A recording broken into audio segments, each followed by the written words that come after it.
These emails prove absolutely nothing other than the fact that President Trump did nothing wrong. And what President Trump has always said is that he was from Palm Beach, and so was Jeffrey Epstein. House Democrats released an email written by Jeffrey Epstein in which he claims that Donald Trump, quote, knew about the girls. It's bombshell news that legal experts are calling duh. President Trump addressed a joint session of Congress and claimed that no president has changed government faster than him. Yeah, and nobody changed airport security faster than bin Laden. Colin Jost and Michael Chi cracked open the political absurdity vault and found Trump and Karoline Leavitt perched on a mountain of chaos like a holiday photo shoot gone catastrophically wrong. What came next wasn't a roast. It was a full-blown comedic crime scene with no survivors. If you've ever wondered what happens when two master-level comedians collide head-on with pure political meltdown energy, this is the answer. Chaos, confusion. And comedy so sharp it should legally require a warning label. Well, President Trump traveled to the Middle East this week, and if I were him, I would have just stayed there because it looked awesome. Trump arrived in Saudi Arabia where he was greeted with a lavender carpet which matched the color of his tie and also the length. President Trump responded to a report showing the U.S. economy was declining by posting, "Be patient. And if his brain gets any worse, he's gonna be patient." Chaos erupts the moment Colin Jost and Michael Chi lock eyes on the latest blend of presidential theatrics and Karoline Leavitt flair. They treat the spectacle like a classroom project nobody asked for but everyone wants to roast. The energy forms its own weather system, sweeping across every screen with the grace of a runaway shopping cart. Nothing stays calm. I just have to say, in general, I don't really believe in conspiracies because as a member of the Illuminati, I know that we, the lizard people, control everything. And it's really hard to believe that Trump was so oblivious that he didn't notice his good friend was running an international pedophile ring. Though I guess Trump is the one guy on earth who thinks YMCA is a straight anthem. If you're enjoying this video, make sure to subscribe and hit the bell icon. Colin unleashes commentary that moves like caffeine in a tornado, dissecting the president's decisions as if they were cryptic puzzles left in a thrift store drawer. Every twist sparks a new experiment. Karoline steps into the spotlight only to slip on the storyline. The aftermath, comedy coding every corner, leaving the audience both bewildered and doubled over in laughter.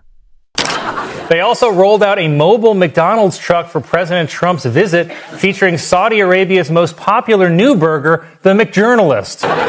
The Democratic National Committee protested President Trump's plans to accept a $400 million luxury jet from Qatar by flying a banner over Mar-a-Lago reading Qatar-a-Lago. It's the kind of hilarious stunt that makes you realize why the Democrats will never win again. The president keeps rolling out announcements with the confidence of someone assembling furniture without instructions, while Colin fills the room with sarcasm that sticks like glitter. Che layers on even more chaos. Together, their roast becomes its own ecosystem, a swirling spectacle that grows wilder and brighter with every passing second. In one of the emails, Epstein's brother asked if Vladimir Putin has a picture of Donald Trump giving oral sex to someone named Bubba, which was an old nickname for Bill Clinton. So I guess that's one job Trump has created. I don't know if that oral sex story is true, but I do know that image is burned in my brain like that scene from The Shining. Karoline steps forward like she's preparing for a theatrical performance, but it lands more like an overzealous infomercial that forgot the product. Colin watches the political choreography with the expression of someone witnessing interpretive dance in a grocery aisle. Che treats it like an amusement park ride too funny to shut down. The momentum never drops. The roast expands into a new dimension, stretching far beyond politics. Colin skewers the president's endless need to dominate every headline as if drama were a nutritional requirement. Che fuels the chaos with commentary that vibrates like mischievous electricity, turning the sequence into a satirical landslide. Karoline's attempts at composure fade into the background like a prop in a magic trick gone wild. The spotlight flickers between the president's struggles for control and Karoline's quest to appear unwavering. Colin treats each twist as a new toy to dismantle, his sarcasm striking like a runaway bowling ball, knocking down every shred of self-seriousness. Well, guys, it happened. Last night, President Trump posted an AI-generated image of himself as the Pope, apparently ordering a one-way ticket to hell. Who posts a photo of themselves dressed like a guy who died a week ago. Trump was at the Pope's funeral. That means he walked past an open casket and was like, oh, we should do a who wore it best. Che cranks the chaos higher, pushing every moment into a space where laughter isn't just expected, it's inevitable. Colin likens the president's decision-making to someone confidently assembling a meal using only snack ingredients. Che shifts attention to Karoline, portraying her attempts at composure as a performance that keeps accidentally switching genres. Together, the comedians build a satirical universe around the duo, turning each action into fresh material. Che barrels forward with relentless energy, transforming the storyline into a comedic avalanche that snowballs toward absurdity. Karoline struggles to keep pace, her determined stance evolving into a character study of resilience, highlighting how perfectly timed comedy can dominate even the most chaotic stage. President Trump, while on his trip, said that Iran has sort of agreed to terms for a nuclear deal in the same way Trump has sort of agreed to uphold the Constitution. Many people in Saudi Arabia were very happy with President Trump's visit to the country because rich Saudis love to fly out thick blondes. President Trump has signed an executive order giving refugee status to white people from South Africa. I could have sworn that white people had it good in South Africa. Must be the Mandela effect.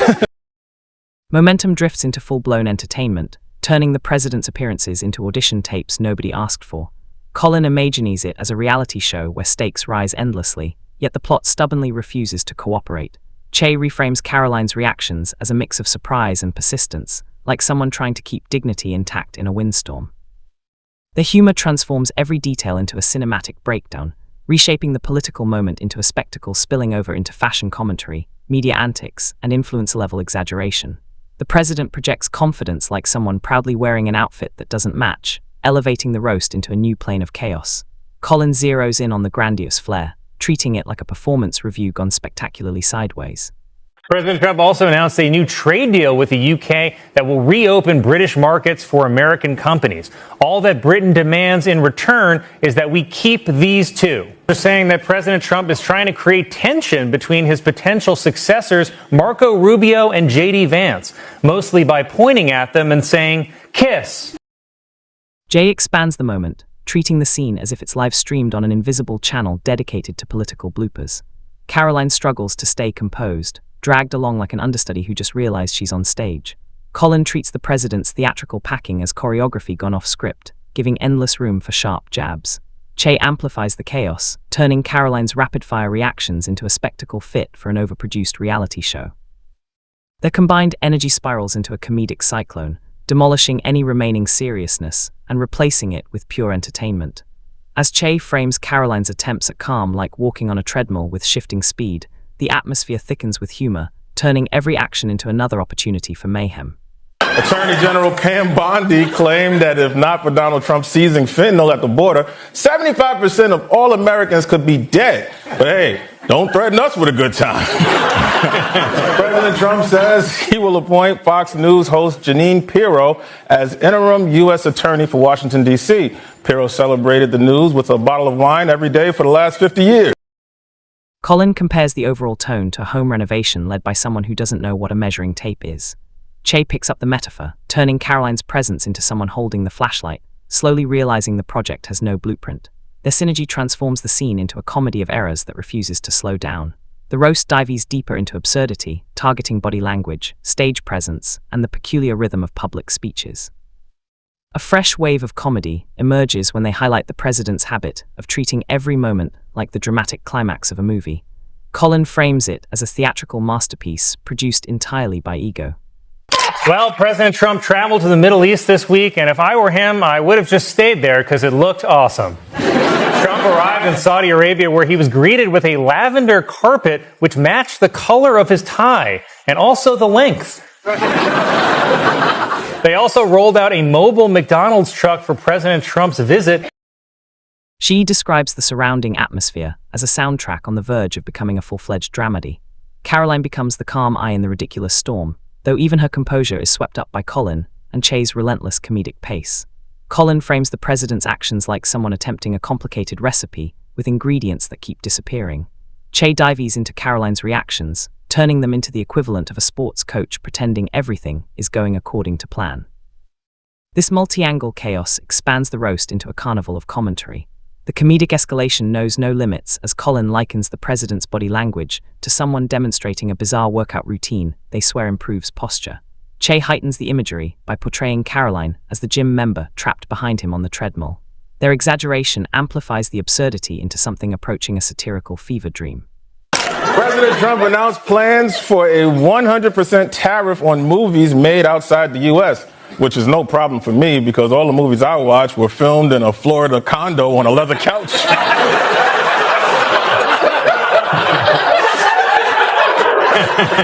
If you laughed, you're a fan too. President Trump said he was interested in reopening Alcatraz because it represents something horrible and beautiful and strong and miserable and weak, which are also his nicknames for his 5 children. As the scene evolves, the roast expands into fashion trends, media noise, and even holiday specials. Colin treats the president's outfit choices like a clothing line designed during a power outage. Chase seizes the moment, framing Karoline's poise as someone desperately holding together the edges of a rapidly unraveling gift bag. Their creativity transforms ordinary moments into comedic gold. The roast then slides into lifestyle territory, skewering the choreographed stiffness of presidential appearances and the forced enthusiasm of political commentary. Their rhythm becomes unstoppable as they venture into comparisons with survival shows, home shopping channels, and motivational seminars. Colin treats the president's declarations like items being pitched at a midnight sale, while Che reframes Karoline's demeanor as someone clutching a clipboard at a retreat nobody wants to attend. With each new layer, the absurdity multiplies, escalating the chaos to near cartoonish heights. In a cabinet meeting, President Trump acknowledged that due to his tariffs, this Christmas, children might only get 2 dolls instead of 30 dolls. Which brings me to my new segment, Oh, Hell No. Oh, hell no! Now, I rarely talk directly to the president, but you listen and you listen good. If I wake up on Christmas morning and I run downstairs to find only 2 dolls under my tree, I will lose my effing mind. She elevates Karoline into a character navigating a plot twist that keeps shifting direction. Together, their satire transforms the political moment into a sprawling comedy universe. The roast tears through categories with unstoppable momentum, framing the president's public energy as someone auditioning for every role in an overly dramatic play. Colin examines the exaggeration as if documenting wildlife. Che extends the scene, turning Karoline into the accidental assistant who didn't realize the performance was live. The comedy intensifies, establishing a rhythm that shakes off any remaining seriousness. They shift into festival-level parody, treating the president's entrances like parade floats that forgot their themes.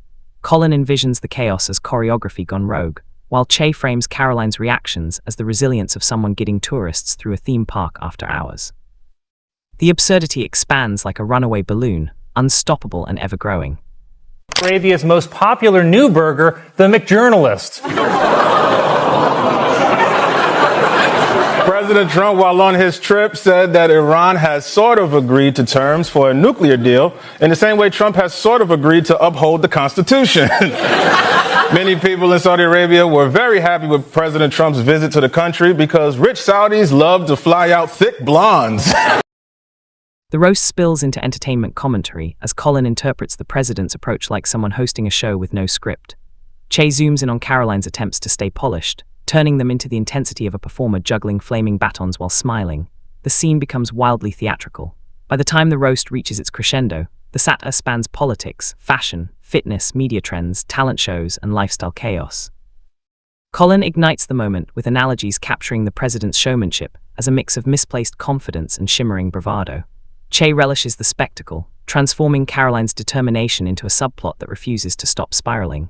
Everything merges into a comedic crescendo, leaving no dull moment behind. The president's attempts at grandeur keep fueling the spectacle, adding fresh sparks to the flames. As the final wave of comedic destruction unfurls, the narrative settles into a glowing heap of satire. The roast lingers like the aftertaste of a joke that grows funnier the longer you think about it. Colin's sharp wit and Che's explosive humor wrap the moment in a comedic force field that refuses to fade.